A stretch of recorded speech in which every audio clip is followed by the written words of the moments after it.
Right, we just talked about obesity, so before we move on, I think this is a video that is relevant. Here's a viral TikTok related to the issue of obesity. Here it is.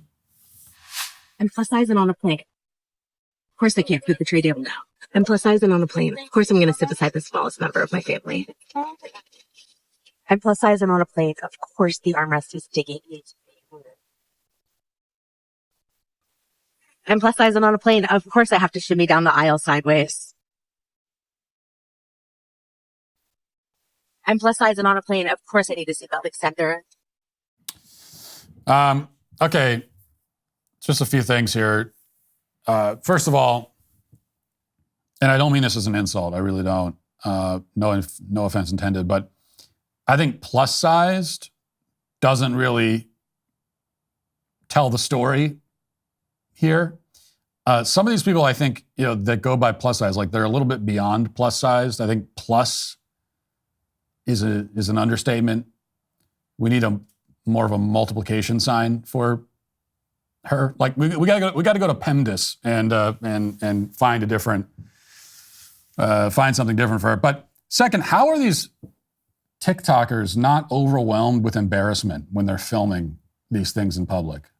That's the first thing I think every time I see one of these videos. First thing I think, before you get to the substance of it, which is always stupid, is how are you not humiliated to be doing this in public where people are sitting on the plane? It's quiet, like obviously like the plane hasn't taken off yet, and everyone's just sitting there quietly, and you're filming your little TikTok video.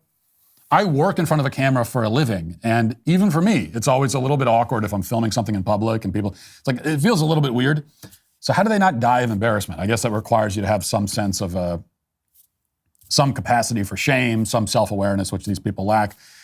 And but of course, the main thing is, and I hesitate to say this, and I'm not sure if it's even true, but part of me feels like the fat acceptance, fat rights people are even more insanely narcissistic than the trans activists. And I understand what a statement that is. Maybe I'm getting caught up in the moment here. Maybe it's recency bias, but it's a close race between the two either way. We can say that, no question. But think about what these people are doing. They are gorging themselves to an extreme degree. I mean, it takes a lot of effort to get that fat. Let's be honest about it. We're not talking about, I mean, to get sort of out of shape and a little bit pudgy, like that's easy. I mean, that can happen to anybody. And especially when a lot of the food we're eating, even if you put some effort into your diet, it's still easy to get caught up eating a lot of garbage food and all the rest of it. But we're not talking about that. We're talking about, this is not eating a little bit too much fast food, having a midnight snack or whatever. We're talking about eating just an extraordinary volume of food every day. The amount of food that it takes to maintain, that is obesity you have to maintain. You have to put the effort in to maintain it. And you have to basically be constantly eating all the time in order to be that fat.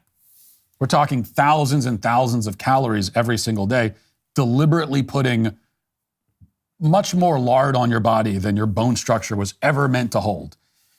And then after doing all of that, despite what we're told about obesity as a disease, it's not, as we've covered. It's deliberate.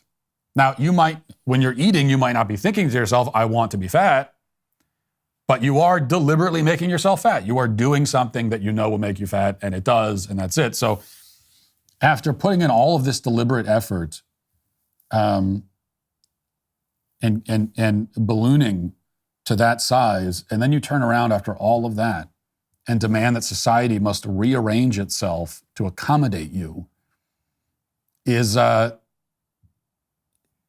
mean, if it's not more narcissistic than the trans activist, it's at least narcissistic in the same sort of way. I mean, it's a tight competition between the two, we'll say.